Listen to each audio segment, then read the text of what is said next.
बताऊंगी। किसान ग्रो हम इसलिए लेके आए कि जैसे इंडिया की जो हमारे 60 to 65% जो पॉपुलेशन है वो फार्मिंग पे डिपेंड है। तो फार्म जब आप 60 to 65% के बीच में लोगों के जाते हैं और फार्मिंग पे डिपेंड होकर के जो हमारी पॉपुलेशन रहती है उनके बीच में जाने के लिए आपके पास कोई ना कोई एक ऐसा प्रोडक्ट होना चाहिए था कि आप उनके बीच में जा सके और उनसे बात कर सके, अपने बिजनेस पे एक्सपेंड कर सके। तो बेसिकली जो मेन रीजन था वो यही था कि आप अपने नेटवर्क को ऑर्गेनिक प्रोडक्ट्स के माध्यम से किसान भाइयों तक गांव-गांव में पहुंचा सकें। ठीक है, अब आगे बढ़ते हैं, हम अपने टॉपिक पे वापस आते हैं। तो एट अ ग्लांस मैं प्रोडक्ट आप लोगों को बता दूं, इस पूरी पिक्चर में आप लोगों को एक प्रोडक्ट नहीं दिख रहा है, उसका मैं अलग से आपको बताऊंगी। देखिए अपने पास तीन कैटेगरी के प्रोडक्ट हैं। एक है एक्टिवेटर कैटेगरी, दूसरी है न्यूट्रिशनल कैटेगरी, तीसरी है अपनी प्रोटेक्शन कैटेगरी। न्यूट्रिशनल कैटेगरी की पहले हम बात करते हैं, तो उसमें हमारा किसान यूनिक, किसान गोल्ड ग्रोथ, किसान अमीनोवेट, किसान एंटीफ्लो, किसान फ्लू मैच्योर, ये और किसान एचएपी ग्रेनुअल, इतने प्रोडक्ट जो हैं ये हमारे न्यूट्रिशनल कैटेगरी में आते हैं। इसी के साथ साथ एक हमारी एक प्रोडक्ट और है किसान ईल्ड। ठीक है, उसके बारे में आप लोगों को जो पुराने लोग हैं वो बेहतरीन जानते हैं कि किसान ईल्ड कौन सा प्रोडक्ट है। एक्टिवेटर कैटेगरी में हम आगे चलते हैं तो हमारे पास आता है किसान 100। ठीक है, और जब हम प्रोटेक्शन कैटेगरी में जाते हैं तो अभी फिलहाल हमारे पास दो प्रोडक्ट हैं, एक है किसान बायो प्रोटेक्ट और एक है किसान प्लांट गार्ड। आपको यहाँ पे ये ध्यान रखना है, जो भी नए लोग हैं वो इस बात को बहुत अच्छे से जान लें कि अगर आपसे कोई भी फार्मर, ठीक है, आप जिनके बीच में जा रहे हैं, वो अगर आपसे कोई भी इंसेक्टिसाइड या पेस्टिसाइड मांगते हैं तो आप उनको क्लियरली मना कर दीजिए कि हमारे पास कोई भी इंसेक्टिसाइड और पेस्टिसाइड की कैटेगरी में एक भी प्रोडक्ट नहीं है। ठीक है, तो क्लियरली आप उनको बोल दीजिए कि उनको अगर कीटनाशक लेना है या इंसेक्टिसाइड इंग्लिश में पेस्टिसाइड बोलते हैं, तो वो किसी भी अपने लोकल मार्केट से परचेज कर सकते हैं।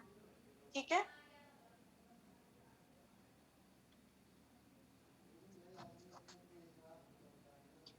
आप लोगों के जितने भी मैसेजेस हैं उनका सबका रिप्लाई दिया जाएगा।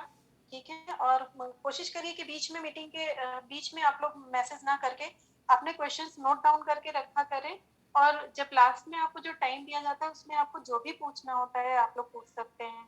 ठीक है, अब मैं आगे बढ़ती हूँ। अभी आप देख रहे हैं कि हम शुगर केन पे हम आते हैं।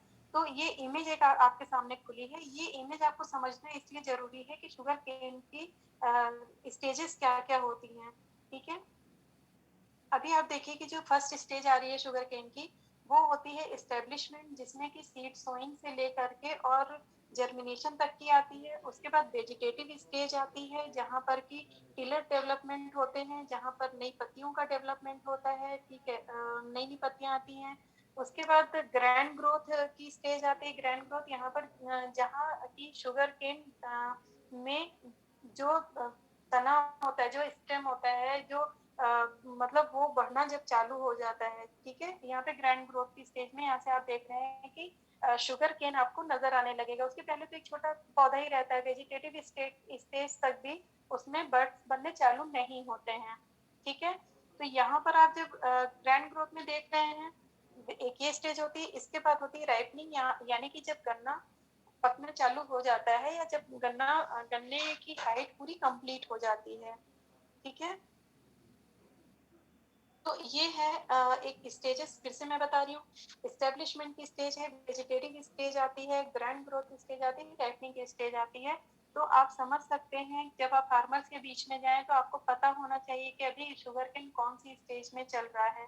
शुगर केन एक ऐसी क्रॉप होती है जिसका उत्पादन पूरे साल भर किया जाता है। ठीक है, 6-6 महीने के अंतराल पे, और एक बार की क्रॉप से हम 2 बार की ईल्ड हम लेते हैं।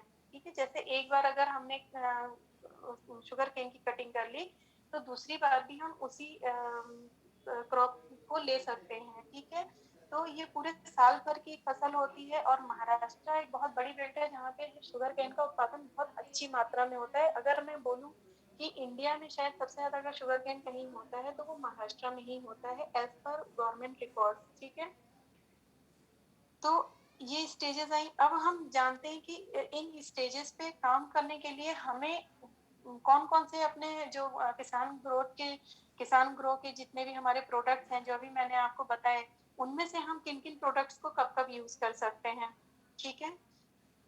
आगे चलते हैं। आई होप कि ये स्टेजेस समझ में आ गई होंगी। स्टेजेस समझ में नहीं आई हैं तो प्लीज़ मुझे आप लोग फिर से पूछ सकते हैं कि ये स्टेजेस क्या-क्या हैं और मैं आप लोगों को बता दूँगी अगर आपको समझ में नहीं आया है।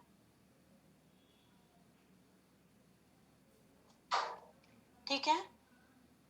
अब हम चलते हैं, देखिए मेथड ऑफ प्लांटिंग कि किसी भी प्रोडक्ट को लगाने के टाइम पे एक मेथड का होना बहुत ज़रूरी है, ठीक है? जिसको कि हम दूसरे शब्दों में बोलते हैं टेक्नोलॉजी। कि आपके फार्मिंग में भी बहुत सारी टेक्नोलॉजीज़ होती हैं, जैसे कि आप एसआरआई टेक्नोलॉजी के थ्रू फार्मिंग कर रहे हैं या आपने कोई दूसरी एक कोई टेक्नोलॉजी अडॉप्ट कर रखी है जिसके थ्रू आप काम कर रहे हैं, ठीक है? और क्या मतलब आप कौन से मेथड को आप अप्लाई करें? जैसे यहाँ पर अभी एक है कि ड्राई मेथड प्लांटिंग है कि जो बीज बोने से लेकर के और रीप्लांट करने तक की जो प्रोसेस होती है वो प्लांटिंग के अंडर आती है, ठीक है? मतलब कि पूरी एक क्रॉप को किस-किस तरीके से हम लगा सकते हैं, किन तरीकों से उगा सकते हैं, जहाँ पर अगर हमारे सामने कुछ चैलेंजेस आते हैं कि हमारी अगर सॉइल अ, जो है वो हमारे क्रॉप के अनुकूल नहीं होती है, ठीक है?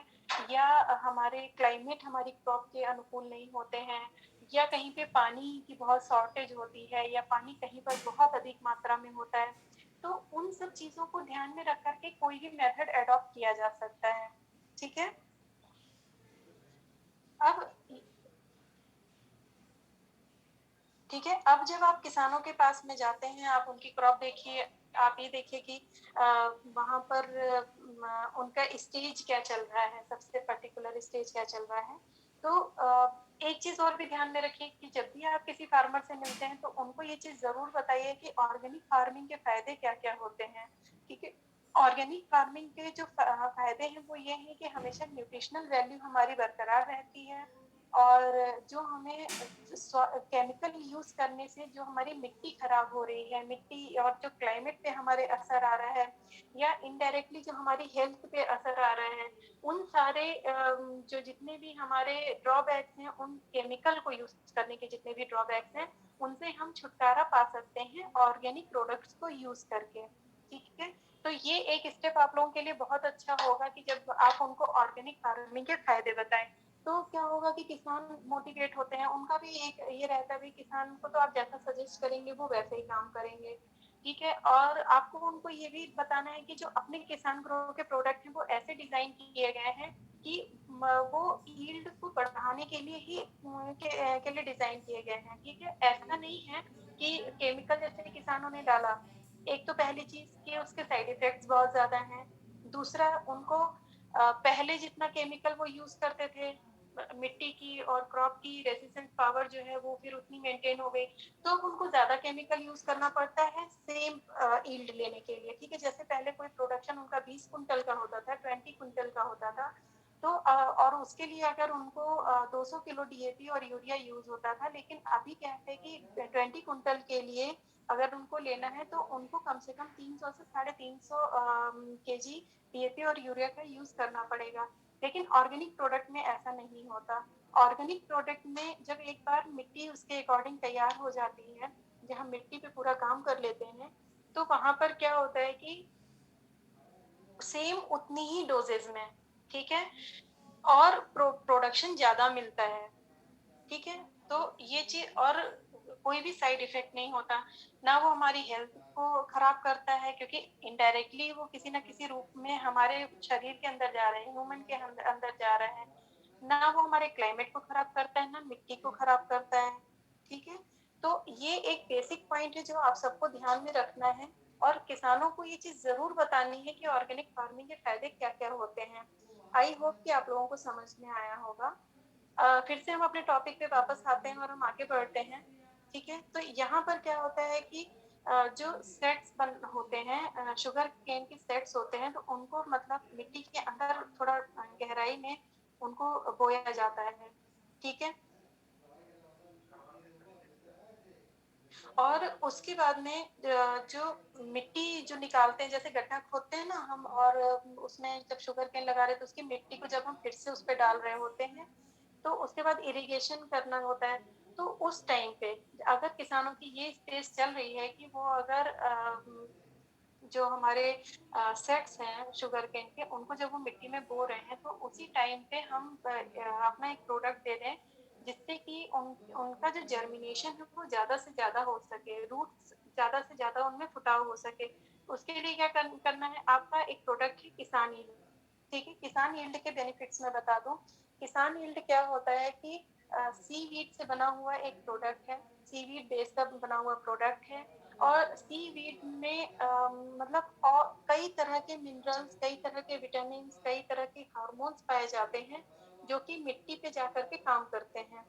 ठीक है, जो और जब हम पहली बार में मिट्टी में ही कवर कर रहे हैं सेट्स को, तो अगर हमारी मिट्टी ही बहुत उर्वरक बन जाएगी, ठीक है, मिट्टी की जो हमारी उर्वरक शक्ति है अगर बढ़ जाएगी, मिट्टी का फर्टिलाइजेशन बढ़ जाएगा, तो वो किसी भी सीड को जर्मिनेशन करने में बहुत ज्यादा फायदा करता है। ठीक है, तो पहला क्या करना है, जब सीड सोइंग की जा रही है, सेट्स को जब बोया जा रहा है, तो उसी मिट्टी में 300 ग्राम से 500 ग्राम पर एकड़ के अकॉर्डिंग आपको मिट्टी में किसान यील्ड को मिलाना है और उससे कवरिंग करवानी है।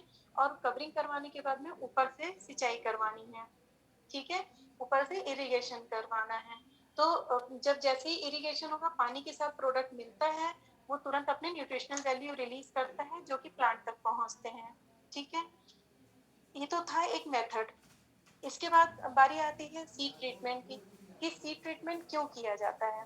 देखिए, सीड ट्रीटमेंट करने का सबसे बड़ा रीजन होता है कि हमारा जो बीज है उसको किसी भी तरह के फंगल बैक्टीरियल इन्फेक्शन से बचाना, और उसके बाद उसका जर्मिनेशन ज्यादा से ज्यादा करना, क्योंकि सीड जितने से ज्यादा जर्मिनेट होंगे, जितनी अच्छी तरह से जर्मिनेट होंगे, हमें फसल उतनी ही मजबूत और उतनी ही हेल्दी हमें फसल मिलेगी, उतनी स्वस्थ फसल हमें मिलेगी। तो जैसे अभी यहाँ पे आप देख रहे हैं कि सीड ट्रीटमेंट किससे करना है। ठीक है, इसका एक तरीका क्या होता है कि एक शुगर केन का जो सीड ट्रीटमेंट है वो थोड़ा डिफरेंट काइंड ऑफ होता है। आपको क्या करना है कि 80 लीटर पानी में, ठीक है, आप 1 एकड़ में के लिए जितना भी आप शुगर केन के सेट्स आप ले रहे हैं, उनको 80 लीटर वाटर में आपको प्लांट गार्ड, ठीक है, 100 ml के अकॉर्डिंग, और आपको बायो प्रोटेक्ट, ठीक है, 500 ग्राम के अकॉर्डिंग 80 लीटर ऑफ वाटर में आपको मिक्स करना है। और मिक्स करने के बाद में आपको सेट्स को 10 से 15 मिनट के लिए उस पूरे पानी में भिगो के रख देना है। ठीक है, 15 मिनट बाद उन सीड्स, जो भी सेट्स हैं हमारे शुगर केन के, आप उनको निकालेंगे और निकाल करके एक शेड में उनको ड्राई करना है। कभी भी बहुत तेज धूप में उनको ड्राई नहीं करना चाहिए, क्योंकि हमने उनको दवाई से जो है हमने ट्रीट किया होता है, तो उसके साइड इफेक्ट होने के चांसेस रहते हैं।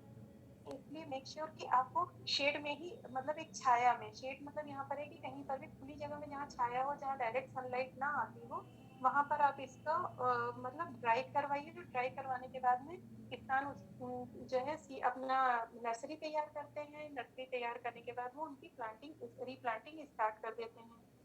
ठीक है, आगे बढ़ते हैं कि थर्ड स्टेप क्या आता है हमारा, सॉइल मैनेजमेंट। ठीक है, सॉइल मैनेजमेंट भी बहुत ज्यादा जरूरी है, क्योंकि शुगर केन के लिए अगर सॉइल आपकी परफेक्ट नहीं है, सॉइल का पीएच वैल्यू अगर आपने मेंटेन नहीं किया है, तो उसके साइड इफेक्ट भी देखने को मिलेंगे कि प्लांट तो भाई आप ट्रीटमेंट करके लगा रहे हैं, आप मिट्टी में किसान ईल डाल रहे हैं, लेकिन प्लांट की एक जो अभी मैंने स्टार्टिंग में स्टेजेस आपको बताई थी, जैसे कि आप देखिए, फिर से मैं बता रही हूँ कि सॉइल ट्रीटमेंट क्यों जरूरी होता है और कहाँ पे होता है। आप इस इमेज में जब देख रहे हैं कि एस्टेब्लिशमेंट स्टेज में जैसे ही ये थर्ड लेवल पे पहुंचता है, थर्ड लेवल मैंने जब 2 से तीसरे महीने की क्रॉप का टाइम चल रहा होता है, तो वहां पर रूट्स डेवलप होनी चालू हो जाती है। ठीक है, उस कंडीशन में अगर आप सॉइल ट्रीटमेंट नहीं करेंगे तो फिर रूट जो है प्रॉपर डेवलप नहीं हो पाएंगी। तो उन रूट्स को प्रॉपरली डेवलप करने के लिए, और शुगर केन आप देखते हो ना कि शुगर केन की जड़ें बहुत अच्छे से फैलनी चाहिए, उसके लिए मिट्टी बहुत अच्छी होनी चाहिए। तो उस टाइम पे हम क्या यूज करेंगे? और सॉइल मैनेजमेंट हम कब करते हैं? नर्सरी तैयार करने से लेके और रीप्लांटिंग के बीच का जो टाइम होता है, वहां पर हम सॉइल मैनेजमेंट करते हैं। उसी दौरान पे क्या होता है कि किसान अपने खेतों में हैरो चलाते हैं या ट्रैक्टर चलाते हैं या किसी न किसी तरीके से गहराई से मिट्टी की खुदाई करते हैं, ताकि जो मिट्टी के जितने भी कचरा है वो बाहर आ जाए। ठीक है, जो अगर वीड्स उसमें आए हैं वो उनकी सफाई, साफ सफाई हो जाए। और मिट्टी को जब नीचे से हम खुदाई करते हैं तो उसके जो कुछ न्यूट्रिशंस हैं वो एक्टिवली काम करना चालू करते हैं। ठीक है, तो एक इसको बोलते हैं फील्ड प्रिपरेशन भी। ठीक है, तो जब फील्ड प्रिपरेशन फार्मर कर रहा होगा तो वहां पे आपको क्या करवाना है? पहले तो ये ध्यान रखना है कि उसका पीएच लेवल मेंटेन करवाना है। ठीक है, शुगर केन के लिए जो कि मोस्ट इम्पॉर्टेंट स्टेप है। तो वहाँ आपको पीएच लेवल मेंटेन करवाने के लिए किसान ह्यूमिक जो अपना प्रोडक्ट है, ठीक है, 100 ml किसान ह्यूमिक और 50 ml किसान 100, इन दोनों को 150 लीटर ऑफ वाटर में मिला करके और इरिगेशन के साथ में करवाना है। जैसे जब फार्मर इरिगेशन करते हैं ना फील्ड तैयार करने के बाद में, कि जब फील्ड प्रॉपर तैयार होगी तो जो फर्स्ट इरिगेशन करते हैं रीप्लांटिंग से पहले, उसी टाइम पर आपको किसान ह्यूमिक, किसान 100 डोजेस भी मैंने यहाँ पर लिखी हुई है कि 1 लीटर यानी 1000 ml is equal to 1 litre Kisan humic and 50 ml किसान 100 150 लीटर ऑफ वाटर में आपको यूज करवाना है इरिगेशन करते समय। मतलब कि जब, फिर से समझ लीजिए, मैं फिर रिपीट कर रही हूँ कि किसान जब फील्ड प्रिपरेशन करता है, ठीक है, तो फील्ड प्रिपरेशन के बाद में जैसे ही वो इरिगेशन करता है, पानी थोड़ा थोड़ा लगाता रहता है, तो उसमें आपको उसी पानी में मिक्स करवा के आपको ये क्वांटिटी इन दोनों प्रोडक्ट की मिक्स करवा के इरिगेशन करवाना है। किसान ह्यूमिक के दो फायदे, बहुत बड़े फायदे हैं, जैसा कि मैं अपने लास्ट सेशंस में भी आप लोगों को बता चुकी हूँ कि किसान ह्यूमिक जो है वो क्या करता है कि रूट्स डेवलपमेंट का काम करता है। ठीक है, ठीक है, रूट्स को मजबूत बनाता है, उनके फैलने में मदद करता है, फीडिंग रूट्स का इम्प्रूवमेंट करता है। फीडिंग रूट ज्यादा आएंगी तो पत्तियों में मतलब पत्तियों का विकास अच्छा होगा, न्यूट्रिशन जो सॉइल से लेना है पौधे को वो पौधा बहुत अच्छे से ले पाएगा, पत्तियों का आकार बहुत अच्छा होगा। ठीक है, तो बेसिकली जो शुगर केन का जितना भी हमको इलाज करना होता है ना, वो हम प्रॉपरली रूट्स पे ही करते हैं, ताकि रूट्स से जब पौधा हमारा मजबूत हो, पौधे में इम्यूनिटी अच्छी होगी, पौधे में रोग कम लगेंगे, पौधे में कीड़े कम लगेंगे। तो हमें इसलिए सॉइल मैनेजमेंट हमको बहुत अच्छे से करना होता है। ठीक है, आई होप कि समझ में आ गया होगा आप लोगों को। और जहाँ कहीं पर अगर ड्रिप के थ्रू पानी दिया जा रहा है, ठीक है, तो के थ्रू पानी देने में हमारा जो डोजेज हैं, ये ड्रिप के थ्रू ही मैंने डोजेस यहाँ पर आपको शो कर आपको दिख रही है कि 1000 ml आपको किसान यूनिक और किसान 100, ये जो ड्रिप की डोजेज ही दी हुई है। लेकिन अगर कोई किसान कहता है कि उसको मिट्टी में मिला के देना है, तो इन दोनों प्रोडक्ट्स को आप जो काऊ डंग होती है या जो डंग कंपोस्ट होती है या वर्मी कंपोस्ट है, या आपको किसी भी तरह की अगर कोई कंपोस्ट नहीं मिल रही है, तो सिंपल मिट्टी, मतलब 1 एकड़ के खेत में, 1 एकड़ के फील्ड में आपको 50 kg किसी भी तरह की कंपोस्ट लेनी है और उसके साथ में इन प्रोडक्ट्स को मिक्स करना है। और मिक्स करने के बाद में उनको छींट देना है पूरे खेत में, तभी ये प्रोडक्ट पूरे फील्ड पे आपके चले जाएंगे। उसके बाद जब किसान अगर पानी लगाएगा तब भी इसकी सारी न्यूट्रिशनल वैल्यू मिट्टी में रिलीज हो जाएंगे। ठीक है, आगे बढ़ते हैं। सॉइल हो गया, ठीक है, रीप्लांटिंग हो गई, सीड ट्रीटमेंट आपने कर लिया, सब कुछ। अब हम आते हैं न्यूट्रिएंट मैनेजमेंट, क्योंकि ये एक मोस्ट इम्पॉर्टेंट फैक्टर है कि जहां पर क्रॉप को सबसे लंबा टाइम जाता है। ठीक है, सबसे लंबा, मतलब कि आप यहाँ पे आप देख रहे हैं, जब पहली पिक्चर मैंने दी थी वहां से ले करके और जो लास्ट स्टेज तक अगर हम आते हैं कि 9 मंथ की जो क्रॉप होती है, मतलब कि 3 मंथ से ले करके और 9 मंथ के बीच में ही आप सारे न्यूट्रिशनल वैल्यू पे काम कर सकते हैं। फार्मर देखिए, फार्मर एनपीके भी डालता है, फार्मर जिंक भी डालता है, फार्मर जो है बोरान भी डालता है। इसके साथ साथ ऑर्गेनिक में इन इन प्रोडक्ट्स में हम क्या ऐसा मिला करके डालें कि जो हमारी प्लांट को जो चीजें चाहिए, प्लांट की पूरी ग्रोथ में, उसके जो हमारे स्टेम्स हैं उसमें क्या चीज़ें चाहिए, स्टेम का साइज बढ़ाने के लिए, स्टेम की क्वालिटी मेंटेन करने के लिए, शुगर केन में मिठास बढ़ाने के लिए। जो लोग फील्ड से रिलेटेड हैं, उन्होंने अगर शुगर केन डायरेक्ट खाया होगा कभी, तो कभी ना कभी उनको ये एक्सपीरियंस ज़रूर हुआ होगा कि शुगर केन भी कोई हल्का खट्टापन लिए हुए होता है, ठीक है? अगर शुगर केन की क्वालिटी अच्छी नहीं है, तो आप देखते हो कि शुगर केन बिल्कुल पतली-पतली लकड़ियों की तरह होगा, ठीक है? या उसके जो नोट्स होते हैं, वो थोड़े-से जो इंटरनोट जो होते हैं, वो छोटे साइज़ के होंगे, ठीक है? उनमें रस बहुत ज़्यादा नहीं होगा, अंदर से सूखापन होगा गन्ने में, ठीक है? तो जैसे शुगर केन को हिंदी में गन्ना बोलते हैं, कुछ लोगों को अगर नहीं पता है तो वो जान लें। तो उसमें जिन लोगों ने इसको खाया है अपने लाइफ में कभी भी, वो लोग इस चीज़ को एक्सपीरियंस कर पाएँगे। या शुगर केन अगर आप लोगों ने देखा है तो आप देख सकते हैं, किसी-किसी की पत्तियाँ बीच में पीली पड़ जाती हैं, पत्तियाँ पूरी तरह से विकसित नहीं होती। तो ये क्या होता है कि न्यूट्रिशनल वैल्यू की जो न्यूट्रिशनल वैल्यू किसी प्लांट को चाहिए फुल डेवलपमेंट के लिए, वो उनको नहीं मिल पाती है, ठीक है? तो इसीलिए इसकी जो कैटेगरी मैंने बनाई है, ठीक, न्यूट्रिएंट मैनेजमेंट जो होता है वो बहुत ज़रूरी है किसी भी पौधे के संपूर्ण विकास के लिए, जो कि मतलब 3 मंथ्स से लेकर के 9 मंथ्स के बीच में आपको जिसका यूज़ करना होता है, करेक्ट? तो अब हम आगे बढ़ते हैं, ये इमेज आपको समझ में आ रही होगी कि ठीक है, जैसे कि ये इनोकुलेशन लीफ का है, ये 3 मंथ ओल्ड है, कि आप देखो पहले रूट्स डेवलप होती हैं, उसके बाद सेकंड स्टेम में थोड़ा स्टेम आता है, फिर थर्ड एक पत्ती आती है, फिर दूसरी पत्ती आती है, फिर इस तरीके से 4, फिर 6, 7, 8, 9, 10 ऐसे करके पूरी लीव्स उसकी तैयार हो जाती हैं, ठीक है?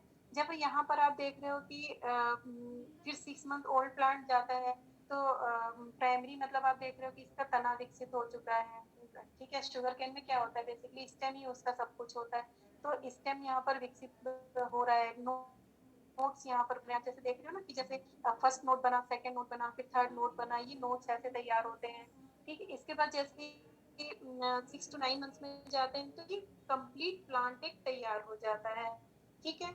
तो इसके बाद में फिर उसके धीरे-धीरे करके क्रॉप की हार्वेस्टिंग स्टार्ट होती है, ठीक है? और इस दौरान पे आपको क्या-क्या यूज़ करना है, आप ये चीज़ नोट कर लीजिए। जैसे आप लोगों को दिख रहा है कि कोई भी ऑर्गेनिक मैन्योर जो कि फार्मर यूज़ कर रहा है, ऑर्गेनिक मैन्योर में अ, बहुत सारी बहुत तरीके की खाद आती है, कंपोस्ट आते हैं जो कि फार्मर यूज़ करते हैं, कुछ केमिकल बेस भी करते हैं, यूरिया, डीएपी यूज़ करते हैं। आपको उनके साथ में क्या करना है, किसान एचएपी ग्रैन्युअल को, ठीक है? किसान ह्यूमिक और वर्मी कंपोस्ट या किसी भी तरह के काऊ डंग में, जैसे जब आपने सॉइल के टाइम पे किया था, यहाँ पर आपको क्या करना है, किसान एचएपी ग्रैन्युअल का ही यूज़ करवाना है। किसान एचएपी ग्रैन्युअल में हमारा ह्यूमिक है, अमीनो है और फ्यूमिक एसिड के कॉम्बिनेशन है, उसमें कुछ हमारे जो है पीएच बैलेंसर पड़े हुए हैं, कुछ हमारे विटामिन पड़े हैं, ठीक है? जिनकी की पौधों को ज़रूरत होती है। तो किसान एचएपी ग्रैन्युअल और किसान ह्यूमिक को किसी भी तरह के ऑर्गेनिक मैन्योर में, अगर फार्मर ऑर्गेनिक मैन्योर नहीं यूज कर रहा है, तो किसी भी तरह की कोई भी कंपोस्ट यूज कर रहा है, उसके साथ में ये प्रोडक्ट इजीली मिक्स किए जा सकते हैं और मिक्स करवा करके आपको डलवाना है, ठीक है? ये जो 0 से 3 मंथ्स की स्टेज है उसके बीच में। अब आगे हम देखते हैं कि इसमें क्या होता है, जैसे कि जो मेन काम होता है इसका, किसान एचएपी ग्रैनुअल का। किसान एचएपी ग्रैनुअल एक तो पानी का खारापन दूर करता है, या किसान ह्यूमिक जो है वो मिट्टी का खारापन दूर करता है, ठीक है? जो इरिगेशन किया जा रहा है, पीएच लेवल को मेंटेन करता है, मैंने पहले भी बताया, ठीक है? पीएच और उसके साथ-साथ क्या होता है कि जो मिट्टी है, मिट्टी के तत्वों को संरक्षित करता है, मिट्टी के तत्वों को बढ़ाता है, उनकी परफॉर्मेंस को बढ़ा देता है, ठीक है? जैसे सपोज दैट कि अ, एक होता है ना कि अगर हमारी एनर्जी थोड़ी डाउन हो रही है और अगर हमने ग्लूकॉन डी पी लिया या हमने कोई भी एनर्जेटिक ड्रिंक पी लिया, तो हम एक्टिव हो जाते हैं कुछ टाइम, तुरंत ही हमें लगता है कि नहीं, हम एकदम एक्टिवली कोई भी काम कर सकते हैं। सेम उसी तरीके से ये न्यूट्रिशंस का भी काम होता है कि मिट्टी में जो ऑलरेडी जो मौजूद जो तत्व हैं, वो अगर कहीं से भी वीक पड़ रहे हैं तो उनको वो एक्टिव कर दे। ठीक है, इसके साथ में आप किसान 100 का यूज कर सकते हैं। जैसे देखो मैंने नीचे यहाँ पर लिखा हुआ है कि 0 से 3 मंथ के बीच में आपको एवरी 20 to 25 डे के इंटरवल पे आपको किसान HAP ग्रेनुअल 2 kg पर एकड़, किसान ह्यूमिक 500 ml पर एकड़ और किसान अमीनोविट 100 ml पर एकड़ आपको यूज करवाना है। ठीक है, 0 से 3 मंथ के बीच में आप लोग बिल्कुल निश्चिंत रहिए। अगर कुछ भी यहाँ पर अगर कुछ भी छूट जाता है, मिसिंग होता है, तो इस ट्रेनिंग की पूरी रिकॉर्डिंग आप लोगों को मिलेगी। आप लोग वहां से भी इस PDF को पूरा पढ़ सकते हैं और जो भी मैं बोल रही हूँ, जो भी छोटी छोटी बातें बताती हूँ आप लोगों को, वो सारी चीजें वहां पे आप लोगों को मिल जाएंगी। ठीक है, किसान 100 जो है उसका यूज भी जरूर करवाइए साथ साथ बीच बीच में। उसका सबसे बेहतरीन तरीका ये होता है कि किसान जब भी पानी दे रहा है अपने फील्ड पे, तो एक एक पानी के गैपिंग पे, मतलब जैसे उसने 3 इरिगेशन किए तो पहले इरिगेशन में और थर्ड इरिगेशन में आप किसान 100 का यूज करवा दीजिए। तो वो क्या होगा कि जो वाटर होल्डिंग कैपेसिटी है उसको बरकरार रखेगा, मिट्टी में नमी को बरकरार रखेगा, मिट्टी के ग्रेनुअल अच्छे रखेगा। ठीक है, तो और उसके साथ साथ इन प्रोडक्ट्स का आप यूज करवा सकते हैं। ठीक है, और किसान आपसे पूछे कि भाई इनका क्या रोल है, हम क्यों यूज कर रहे हैं, तो उनको बताइए कि किसान ह्यूमिक के रोल क्या होता है कि किसान ह्यूमिक जड़ों का विकास बहुत अच्छे से करेगा। किसान HAP ग्रेनुअल क्या करता है कि कई सारी चीजों का कॉम्बिनेशन है। ठीक है, तो कई सारी जो हमारे मिनरल्स है, विटामिन है, उनकी कॉम्बिनेशन है, तो ओवरऑल ग्रोथ पे काम करता है। पत्तियों की ग्रीनरी बढ़ेगी, पत्तियां जितनी ज्यादा स्वस्थ होंगी, पत्तियों का में क्लोरोफिल उतना ज्यादा बनेगा, तो जितना ज्यादा क्लोरोफिल बनेगा पौधा उतना ज्यादा भोजन को पचाएगा। मतलब कि जो भी फूड वो ले रहा है मिट्टी से या बाकी कहीं से या पानी से भी, जो भी वो न्यूट्रिशन ले रहा है, तो उनको डाइजेस्ट करने में बहुत फायदा होती है। और हमारा जो किसान 100 है वो क्या काम करता है कि वो एक एक कॉर्नर, मतलब कि किसी भी प्लांट में और मिट्टी में हर एक इंग्रेडिएंट को एक्टिव कर देता है और उनकी जो है कोने कोने तक उसको पहुंचा देता है। कोई भी अगर हम खाना पानी दे रहे हैं तो उसको बहुत इजीली जो है वो प्लांट के पूरे आखिरी सिरे तक पहुंचा देगा, प्लांट की स्टेज चाहे कोई भी हो। ठीक है, अब आगे देखते हैं कि 3 से 6 मंथ में आपको क्या यूज करवाना है। ठीक है, जब 3 से 6 मंथ की स्टेज अभी मैंने आपको बताई थी कि क्या स्टेज होती है, जहां से पौधा विकसित होना चालू हो जाता है, जहां से उसके तने का विकास होना चालू हो जाता है। तो फिर वहां पे क्या करना है, हमको किसान ईल्ड यूज करवाना है। क्या होता है, इस किसान ईल्ड क्यों यूज करवाना है कि जो फार्मर है, ठीक है, वो कहीं ना कहीं से केमिकल यूज करेंगे, कोई ना कोई अगर वो ऑर्गेनिक प्रोडक्ट भी यूज कर रहे हैं, लेकिन क्या होता है कि कई बार जो है मिट्टी के ग्रेनुअल अच्छे नहीं बन पाते, मिट्टी भुरभुरी नहीं बन पाती है, मिट्टी में नमी नहीं रह पाती। तो किसान यील्ड क्या काम करता है, किसान यील्ड का मेन रोल ही यही है कि वो मिट्टी पे प्रॉपर काम करेगा। ठीक है, वो मिट्टी की क्वालिटी को सुधारेगा। तो जो मिट्टी बीच बीच में भी अगर कहीं से उसमें कोई कमी आ रही है तो प्रॉपर उसको वो मेंटेन करता रहेगा। ठीक है, जिससे कि पौधा अपनी ग्रोथ को रेगुलर कर पाए, उसकी हाइट रेगुलर हो पाए। ठीक है, तो यहाँ पे किसान यील्ड कितना यूज करना है, 500 ग्राम पर एकड़ में यूज करना है। अगर इसको पानी के थ्रू भी दे सकते हैं, मतलब पूरा 100% वाटर सोल्यूबल है, तो जब किसान का इरिगेशन कर रहा है इस बीच में, तब आप उसको एक बार यूज करवा दीजिए इस प्रोडक्ट को। इसके साथ में किसान गोल्ड ग्रोथ 500 ml पर एकड़, वही ये भी 100% वाटर सोल्यूबल है, तो आप इसका भी यूज जो है इरिगेशन यानी सिंचाई के टाइम पे करवा सकते हैं। किसान अमीनोविट 100 ml पर एकड़ में जाएगा, तो एक एकड़ में जितना भी पानी लग रहा, मतलब यहाँ पे पानी की ज्यादा से ज्यादा बस 150 लीटर ही होना चाहिए एक एकड़ में। अगर 150 लीटर से ज्यादा पानी लग रहा है तो आपको डोजेस फिर बढ़ाने पड़ेंगे। ठीक है, तो उसके डोजेस फिर आप अपने हिसाब से उसको बढ़वा दीजिए। जैसे यहाँ से आप आराम से जान सकते हैं कि अगर 150 लीटर में अगर 100 ml लग रहा है प्रोडक्ट, तो अगर हम 200 लीटर पानी लेते हैं तो उसमें कितना जाएगा, या अगर हम 300 लीटर पानी लेते हैं तो उसमें कितना जाएगा। मैं यहाँ पर 150 लीटर वाटर के हिसाब से डोजेस बता रही हूँ। किसान अमीनोविट 100 ml लेना है। ठीक है, किसान 150 ml लेना है। 150 लीटर ऑफ वाटर की डोजेज है। इन ये सबसे अच्छी बात अपने किसान ग्रो के प्रोडक्ट्स में ये है कि सारे प्रोडक्ट एक दूसरे के साथ कंपेटिबल है। कंपेटिबल का मतलब है कि एक दूसरे को मतलब नुकसान नहीं पहुंचाएंगे, एक के साथ में दूसरा दूसरे के साथ किसका इजीली यूज किया जा सकता है। ठीक है, तो ये कॉम्बिनेशन है, आप ये कॉम्बिनेशन भी ले सकते हैं, लेकिन अगर फार्मर ये कॉम्बिनेशन नहीं लेना चाह रहा है तो उसको आपको किसान यील्ड और किसान अमीनोविट तो यूज करवाना ही करवाना है। ठीक है, आगे जब हम जाते हैं तो 6 to 9 मंथ्स की जब स्टेज हमारी आती है, तो 6 to 9 मंथ्स की स्टेज में क्या करना होता है कि अगेन किसान यील्ड, मतलब कि जब किसान यील्ड को पूरे पौधे के टाइम में, जब से पौधा बढ़ना शुरू होता है तब से लेकर के और बाद मतलब हार्वेस्टिंग के टाइम तक आप इसको कम से कम 2 बार यूज करवा सकते हैं इजीली। अपना कोई भी प्रोडक्ट 2 से 3 बार आप इजीली यूज करवा सकते हैं किसी भी क्रॉप के पूरे लाइफ साइकिल में। ठीक है, 6 to 9 मंथ्स में जब हम जाते हैं तो किसान यील्ड मैंने यहाँ पर लिखा है कि एक बार तो आपने 3 to 6 मंथ के बीच में यूज करवा लिया है, इंटरवल टाइम मिल गया आपको, गैपिंग मिल गई, गैपिंग जब मिली तो आप उसको दोबारा फिर यही पूरी सेम डोज आपको रिपीट करवानी है 6 to 9 मंथ्स के बीच में। ठीक है, अभी मैं आगे भी बताऊंगी कि इसके अलावा और क्या चीज यूज करवानी है। और ये चीज ध्यान रखिए कि अपने पास में कोई भी इंसेक्टिसाइड और पेस्टिसाइड नहीं है। तो फार्मर को अगर आपको सजेस्ट करना है कि फार्मर को इंसेक्टिसाइड और पेस्टिसाइड यूज करना है तो वो इजीली जा करके लोकल मार्केट से खरीद सकता है। ठीक है, तो या आप उसकी हेल्प कर सकते हैं इंसेक्टिसाइड और पेस्टिसाइड खरीदने के लिए। आगे भी मैं बताऊंगी कि गन्ने में और किस किस तरह की प्रॉब्लम्स आती हैं और क्या क्या चीजें और यूज करनी चाहिए।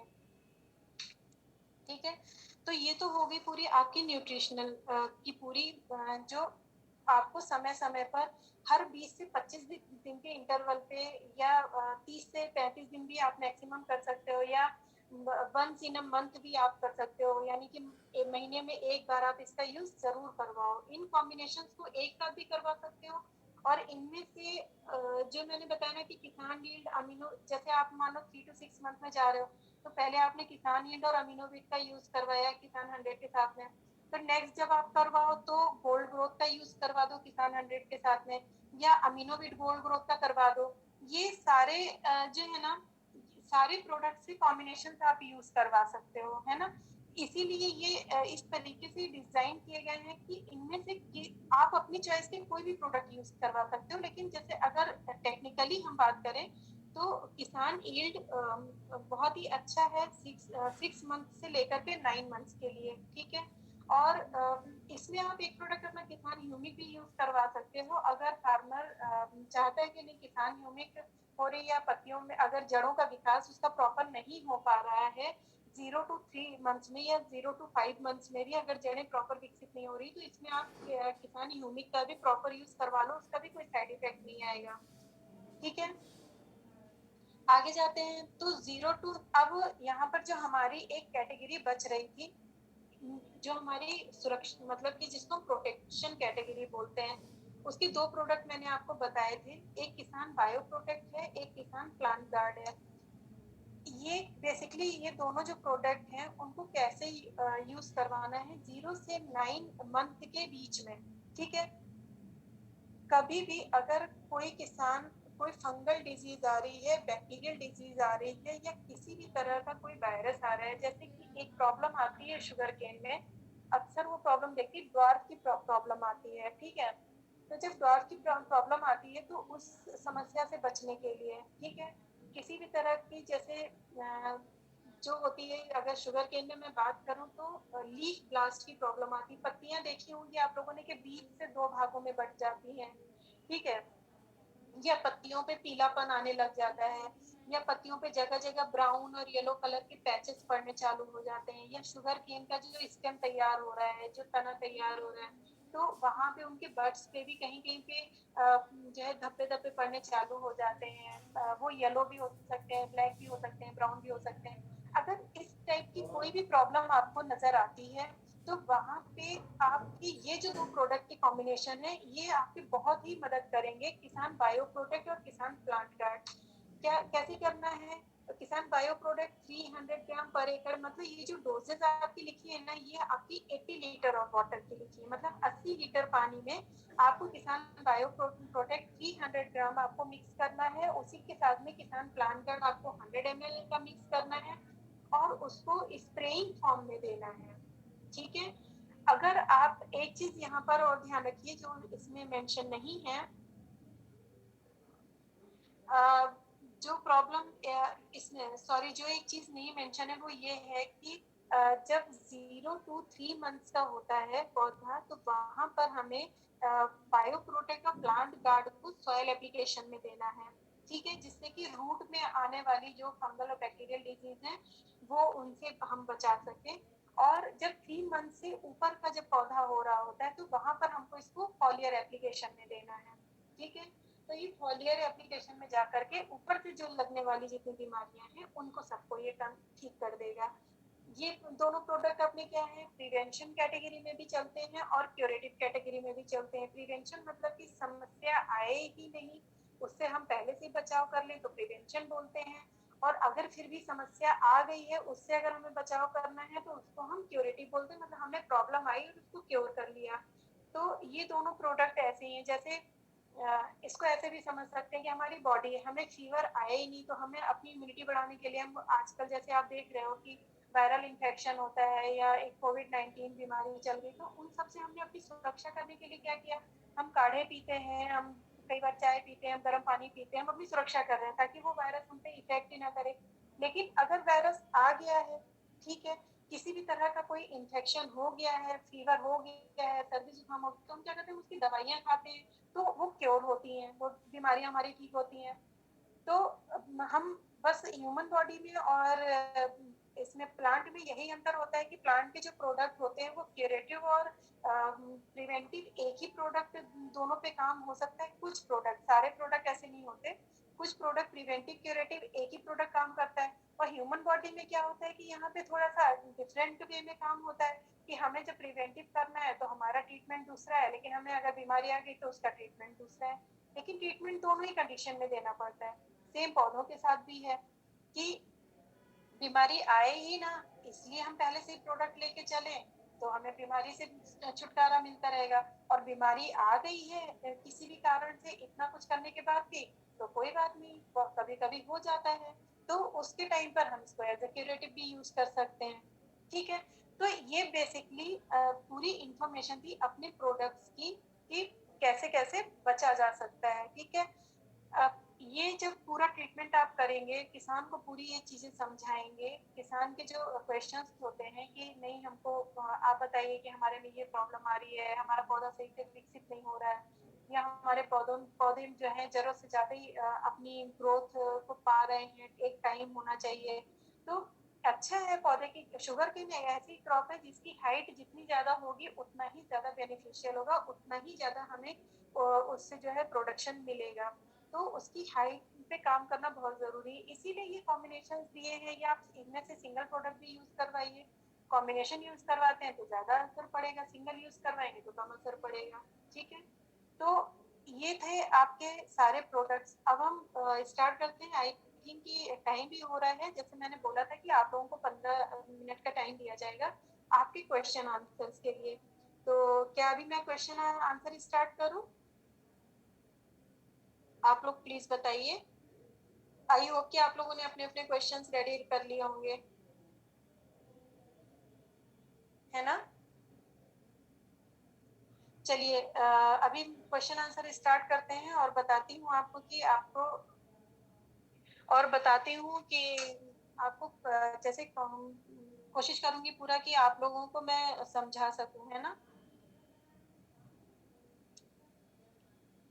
मुकुंद जी बिल्कुल इस मीटिंग का आपको बिल्कुल मिलेगा, ठीक है। देखिए जो भी रिकॉर्डिंग है वो आपको सारी अवेलेबल हो जाएंगी। उसके लिए आप सविता मैम से कांटेक्ट करिए या मैनेजमेंट में कांटेक्ट करिए कि इसकी जो इस वीडियो की जो भी रिकॉर्डिंग है, इस ट्रेनिंग की जो भी रिकॉर्डिंग है वो आपको दे दी जाए, ठीक है। चलिए मैं अब क्वेश्चन आंसर स्टार्ट करती हूँ।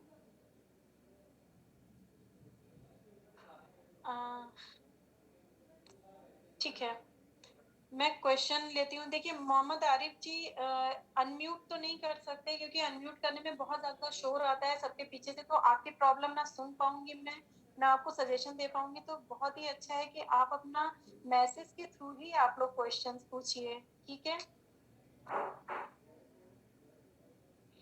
लक्ष्मण जी, बायो प्रोटेक्ट और प्लांट गार्ड बीच स्टेज, आप इसको कभी भी 0 से लेकर 9 मंथ्स में कभी भी आप इसको यूज कर सकते हैं, कोई पर्टिकुलर स्टेज नहीं है। प्रॉब्लम आई है तब तो यूज करना ही करना है, प्रॉब्लम नहीं आई है तो इसको प्रिवेंटिव यूज करिए। लेकिन जब आप प्रिवेंटिव इसको यूज करेंगे तो महीने में एक बार कम से कम आपको इसका यूज करना है। सचिन अग्रवाल जी, जो प्रोडक्ट्स का मेन काम है इसका पूरा पीडीएफ के लिए मैं बिल्कुल बात करूंगी सरिता मैम से कि इसका पीडीएफ आपको दिया जाए। वैसे ऑलरेडी एक पीडीएफ है कि कौन सा प्रोडक्ट क्या काम करता है, आपको पीडीएफ इजीली मिल सकता है, ठीक है। उसके लिए आपको मैम से कांटेक्ट करना पड़ेगा या आपको मैनेजमेंट में कांटेक्ट करिए, आपने जो आपके लीडर्स हैं आप उनसे कांटेक्ट करिए, ठीक है। सुधीर के जी, अगर आप अभी आप मीटिंग में बने हुए हैं तो मैं आपको बता दूं कि जो आप की टर्न टू येलो कलर जो है कि फॉलिएजेस की येलो कलर में जो आ रही हैं, उसका बेसिक देखिए दो रीजन होते हैं। एक तो फंगल इन्फेक्शन होता है कि जिसकी वजह से पत्तियों में पीलापन आ रहा होता है कि, या एक दूसरा एक रीजन जो होता है वो ये है कि उनमें न्यूट्रिशनल वैल्यू की कमी हो रही हो। तो फंगल इन्फेक्शन को अगर आप खत्म कर लेंगे, जो अभी तक देखा है कि 90% जो फंगल इन्फेक्शन ही होता है, तो उस कंडीशन में अगर आप बायो प्रोटेक्ट का यूज करवाइए तो ये पत्तियों का जो पीला पड़ने वाला प्रॉब्लम है ये नहीं आएगा, ठीक है। राशि शेख जी, थैंक यू। दीपक पालंकर जी, आपको इसका जो पीडीएफ है ये आपको बिल्कुल अवेलेबल होगा, यूट्यूब पे भी आएगा ये वीडियो आपका। और अगर आप वैसे भी लेना चाहते हैं तो अपना नंबर प्लीज आपने ड्रॉप कर ही दिया है, आपको कंपनी की तरफ से इसका पीडीएफ भेज दिया जाएगा, ठीक है। पवन कुमार जी, कोई भी इंसेक्टिसाइड नहीं है हमारे पास में। मैंने पहले ही मीटिंग के स्टार्टिंग में बताया था कि अगर कोई आपसे इंसेक्टिसाइड या पेस्टिसाइड मांगता है तो आप उसको क्लियरली मना कर दीजिए कि हमारे पास कोई भी इंसेक्टिसाइड या पेस्टिसाइड अवेलेबल नहीं है, ठीक है। ऑर्गेनिक प्रोडक्ट जो है कुछ नए अगर आने वाले होंगे तो उसके बारे में भी आपको पहले ही बता दिया जाएगा। और अभी तक मेरे पास तो फिलहाल कोई भी इंफॉर्मेशन नहीं है कि अभी कोई नया कोई ऑर्गेनिक प्रोडक्ट आ रहा है, और आ रहा है तो कब आ रहा है। लेकिन ये आप लोग क्योंकि डायरेक्ट लीडर्स हो, आप लोग जुड़े हुए हो, आप लोग एक फैमिली मेंबर हो विनफिनिट में, तो आप लोगों को पूरी जानकारी समय से उपलब्ध करा दी जाएगी।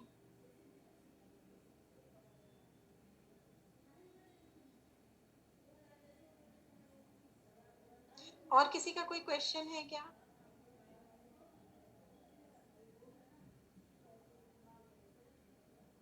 विपिन गेरा जी, ठीक है। मैं आपको बताती हूँ।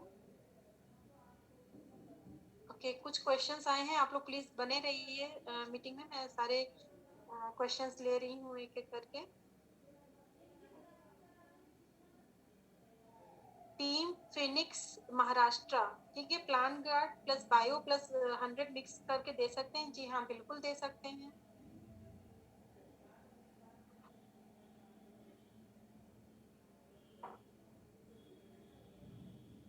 आरिफ शेख जी, पूरे साल के डोजेस कितने देने हैं और कब देने हैं? अगर मैं केवल शुगर केन की बात करूं तो महीने में एक बार कम से कम आपको डोजेस देने हैं, जो अभी मैंने आपको बताए हैं। जिस तरीके से पीडीएफ आप लोगों को अगर अवेलेबल हो जाएगा तो उसके अकॉर्डिंग जो डोजेस मैंने जब जब जिन जिन मंथ में बताए हैं उसके अकॉर्डिंग आप लोग यूज करिए, ठीक है। मैक्सिमम कोई भी प्रोडक्ट अपना जो है वो 4 बार से ज्यादा यूज नहीं करना है, ठीक है।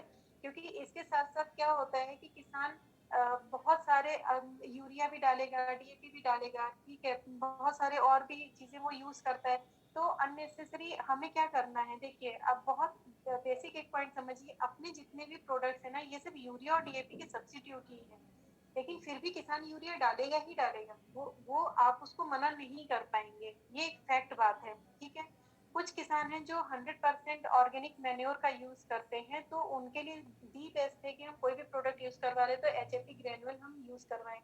एचएपी ग्रेनुअल आपके डीएपी का सब्सटीट्यूट भी है। अगर किसान डीएपी ना यूज करना चाहे तो बिल्कुल ना करे, आप उसको बिल्कुल मना कर सकते हैं। एचएपी ग्रेनुअल का यूज कर सकता है, किसान ह्यूमिक का यूज कर सकता है, ठीक है। ये दोनों काइंड ऑफ फर्टिलाइजर ही है, ठीक है।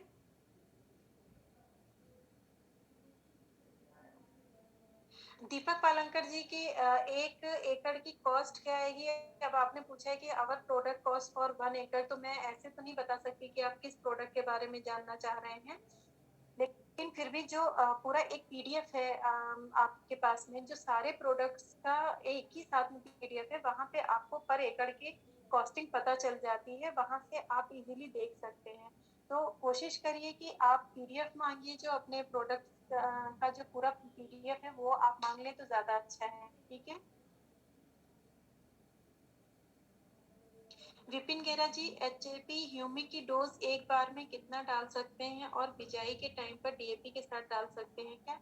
देखिए, एचएपी और ह्यूमिक की जो डोज है, ठीक है, वो 1 एकड़ के हिसाब से आपको डालनी है। 1 एकड़ एक बार में एचएपी ग्रेनुअल जो है उसकी डोजेज आपको 2 केजी लेनी है, और किसान ह्यूमिक की डोजेज आपको 500 ml की लेनी है। डीएपी के साथ बिल्कुल मत डालिएगा। ठीक है। अगर आप लाइन पर हो विपिन गेरा जी, अभी भी आप इस सेशन में हो, तो प्लीज आप नोट डाउन कर लो।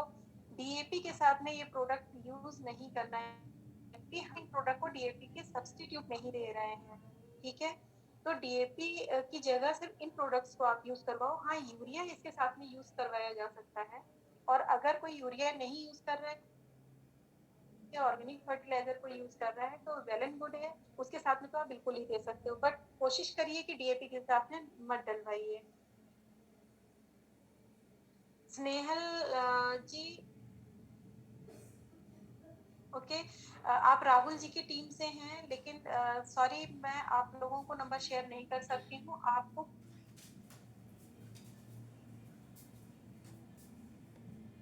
आप प्लीज वो पूरी जानकारी आप ले सकते हैं, लेकिन आप जो कंपनी का जो कस्टमर केयर नंबर है, या आप लोगों के जो लीडर्स हैं, आप उनसे कांटेक्ट करिए। वो अपने लीडर से बात करेंगे, तो जो एक मैट्रिक्स जो चल रही है, उस मैट्रिक्स को मेंटेन करते हुए आप लोगों के सारे क्वेश्चन को सॉल्व कर दिया जाएगा। हम लोग हमेशा अवेलेबल रहते हैं। आपकी क्वेरीज जब भी मेरे पास आती है, मैं पूरी कोशिश करती हूँ कि मैं उनके टाइमली रिस्पॉन्ड कर पाऊँ, ताकि आप लोगों का काम ना रुके, है ना? ठीक है। 1 एकड़ गन्ने के लिए कितना खर्चा होगा? इमाम हुसैन जी, अगर मैं सारे डोजेस की बात करूं, तो 1 एकड़ के लिए मुझे नहीं लगता कि 1000 रुपए से ज्यादा किसी भी फार्मर के खर्च होने वाले हैं 1 एकड़ के लिए। ठीक है। तो इतना तो सफिशिएंट है कि कोई भी फार्मर यूज करता ही है। फार्मर्स तो लाखों रुपए भी खर्च कर रहे हैं, पर उसके बाद भी उनके साथ कितने धोखे हो रहे हैं। ठीक है। बिल्कुल, आप लोग मुझे सजेस्ट किया करिए, मेरे लिए भी बहुत अच्छा होगा कि आप मुझे बताएं कि आप लोगों को आप लोग कौन कौन से एरिया से बिलोंग करते हो, और आपको कौन कौन से क्रॉप्स पे आपको सेशंस चाहिए होते हैं। तो मैं कोशिश करूंगी कि जितने भी हमारी ट्रेनिंग होती है, उनमें हम सेशंस